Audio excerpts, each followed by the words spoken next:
Ingat, subscribe itu gratis, gak ada ruginya kamu klik tombol subscribe guys. Selamat menonton, enjoy.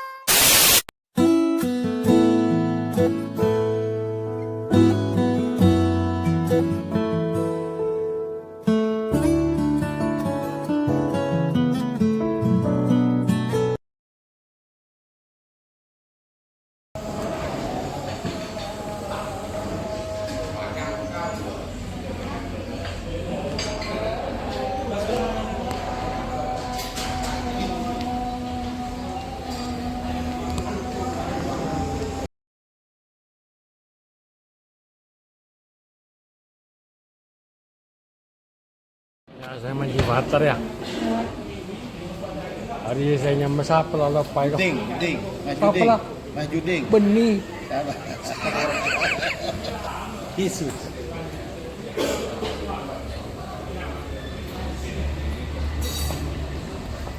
Kasih sayangnya apa ya? Ada kopi nih.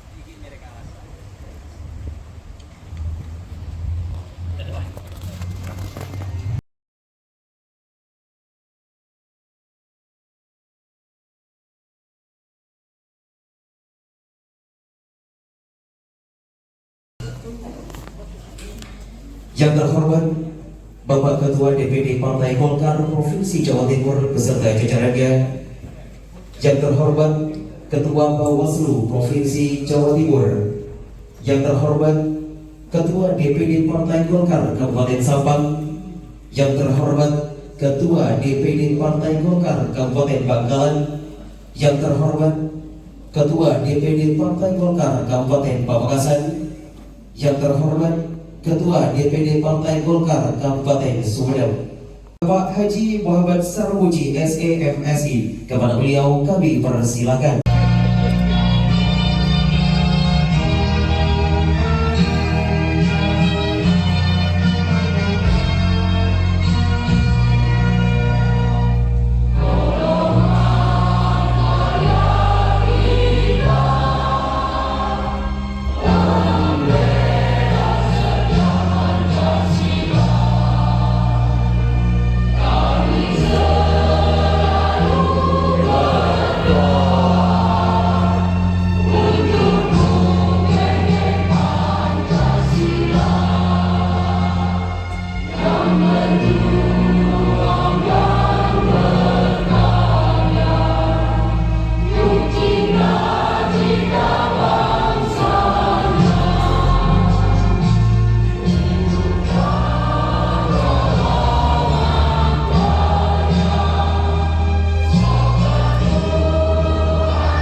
Hadirin dipersilakan duduk kembali.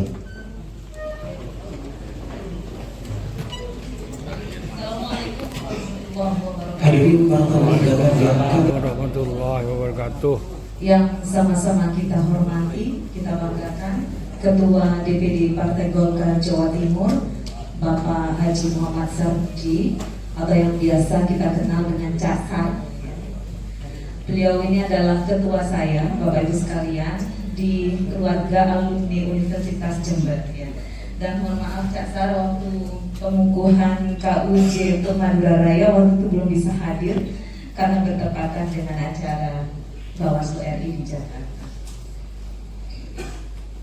Yang saya hormati Ketua DPD Partai Golkar Kabupaten Sampang, Ketua DPD Partai Golkar Kabupaten Sumeneb, Kabupaten Pamekasan dan juga Kabupaten Bangkalan, lalu para calon anggota legislatif ya, caleg DPR RI dari Partai Golkar untuk Dapil 11 atau yang biasa kita kenal dengan Dapil Madura Raya ya.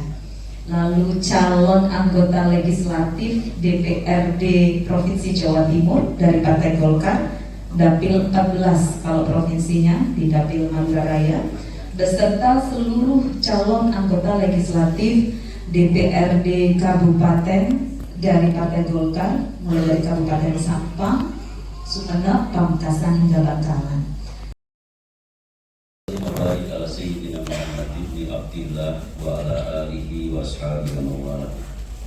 Yang saya hormati seluruh pengurus DPD Provinsi Jawa Timur yang hadir bersama saya, hadir Mas Tegur, Pak Rahmat Basuki, Mas Arifan, dan seluruh pengurus yang tidak bisa saya sebut satu persatu. Yang saya hormati Mbak Nur Elia Anggraini atau sering dipanggil Mbak Eli. Senang saya tadi mendengarkan keluaran Mbak Eli. Apalagi Bawaslu sekarang ada pelatihan mediator. Saya kemarin ketemu di Jakarta beberapa orang. Tapi jangan salah, ini mediator sengketa pemilu. Sistem proporsional tertutup, nyaris semua tugas pemenangan pemilu itu berada di pundak infrastruktur partai. Mulai merencanakan, lalu melaksanakan, mulai memasang atribut, sampai kemudian melakukan evaluasi, monitoring pelaksanaan kampanye, semuanya nyaris diurus oleh partai. Kalau ada yang pernah menjadi caleg zaman Orde Baru, caleg RI misalkan, dalam sistem proporsional tertutup, teman-teman Jakarta yang mau turun ke Madura tidak perlu membawa apa-apa dan tidak perlu mempersiapkan apa-apa. Nggak perlu bawa kaos, nggak perlu bawa apapun, atribut sudah disediakan oleh partai. Kaos sudah di-drop dari Jakarta, Madura yang mungkin di-drop sebanyak 200.000, Surabaya mungkin di-drop 300.000 kaos. Semua tanggung jawab ada di partai. Bahkan caleg RI seringkali turun dikasih uang saku. Kalau sekarang boro-boro dikasih uang saku, nggak suruh bayari orang segini banyak udah turun. Dalam sistem proporsional tertutup, kalau kemarin Mahkamah Konstitusi memutuskan sistem proporsional tertutup, sebenarnya bahkan tidak relevan mencantumkan nama atau foto caleg di dalam surat suara. Karena toh yang dihitung sebenarnya adalah suara partai. Jadi andaikan pun tidak dicantumkan suara nama caleg di dalam surat suara, tidak menjadi persoalan. Mungkin nama caleg hanya dicantumkan di dalam TPS saja, di luar TPS saja. Tetapi dalam sistem proporsional terbuka, suara partai adalah akumulasi dari keseluruhan suara caleg ditambah yang menyoblos partai. Punya gambaran tentang peran caleg. Saya ingin bercerita kasus yang saya alami sendiri di 2019 yang lalu. Tepat 3 minggu sebelum hari H pencoblosan, DPP Partai Golkar sudah memperoleh hasil survei yang dilakukan di semua dapil di seluruh Indonesia. Di dapil saya yang melakukan survei adalah indikator politik Mas Burhanuddin Muhtadi. Lalu saya telepon karena saya juga dekat sama Mas Burhanuddin Muhtadi, sama dengan dekatnya saya dengan Mbak Eli. Tapi saya belum punya nomor teleponnya Mbak Eli. Nah, sekarang dekat nggak punya nomor telepon Mbak Eli. Kalah sama LO, kalah sama Pak Bas. 3 minggu sebelum hari H, saya telepon Burhanuddin Muhtadi, dia nggak berani jawab karena yang hire adalah DPP. Lalu saya suruh telepon Bang Jerry. Lalu saya telepon Bang Jerry. Bang, bagaimana hasil survei partai Bang? Kata Bang Jerry, alhamdulillah sih, dari semua dapil seluruh Indonesia, semua sudah ada kursinya, kecuali satu dapil. Lalu saya tanya, dapil mana Bang? Dapilnya Sarmuji. 3 minggu sebelum hari H, Bukan hanya itu, tiba-tiba saya juga di WA oleh junior saya juga. Junior saya di organisasi koordinator LSI Jawa Timur. Bang, penting saya mau ketemu. Saya temui dia di hotel istana itu. Dia paparan hasil survei. Bang, di dapil ini, dapil Tulungagung Kediri maksudnya, memang sudah tergambar kursinya untuk Golkar. Tetapi ibarat kursi, kakinya belum 4 baru 3. Artinya belum pasti dapat kursi juga, sama dengan hasil indikator politik. Saya waktu itu agak heran, karena data di kami, di tim, kami sudah memperoleh by name, by address kira-kira 150.000 orang yang akan memilih saya. Dan saya ceritakan bagaimana itu bisa membangun jaringan. Yang keenam, Ibu Imro'atus Sholihah SPD. Hadir? Yang ketujuh, ini bayangannya Kiai Muhammad bin Muwafi. Jadi kuda hitam juga. Samsul Arifin SPD. Jadi kalau Gus Mamat dapat 150.000 ya karena bayangannya mungkin dapat 149.000.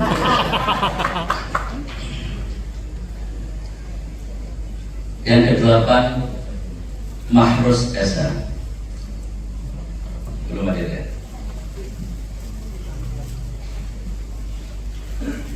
Saya bacakan caleg DPRD provinsi. Ini andalan kita ini, Kiai Haji Muhammad bin Muwafi Zaini. Kiai besar di Sampang ini, hampir semua orang kenal ini.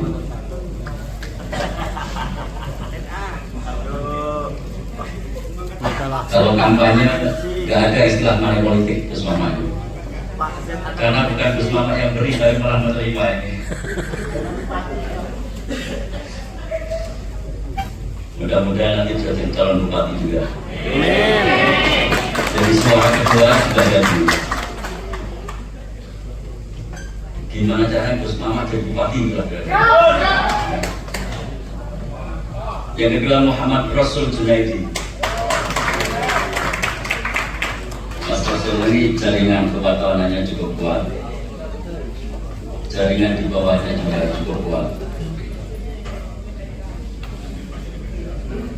Yang ketiga, Siti Zainab SDP. Ini kayaknya keluarga besarnya Mak Hari. Betul?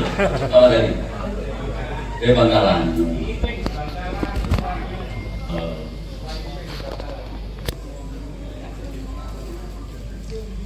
Yang keempat, Muhammad Fajar Mutakin. Silakan.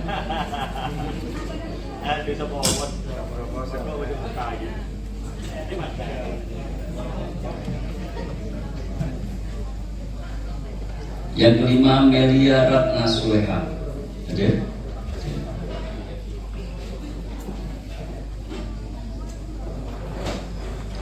Yang keenam, Raden Ahmad Munif Haryono SKM MKes. Ini adalah magister kesehatan. Ada dokter, ada magister kesehatan. Setelah ini buka klinik kita. Yang ketujuh, Romli. Hadir?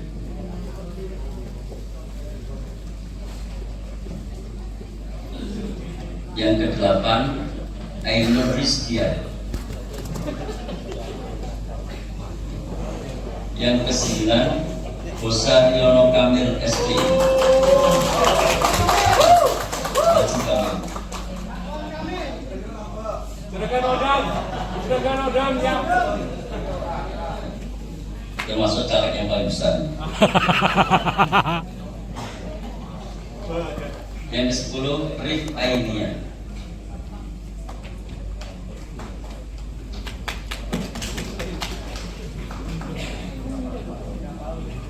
Yang ke-11, Sobirin.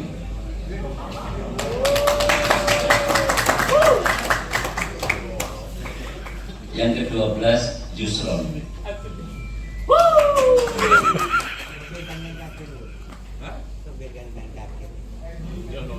Baik Bapak-Bapak, Ibu-Ibu yang saya hormati, demikian caleg untuk Madura Raya, DPR RI dan DPRD Provinsi.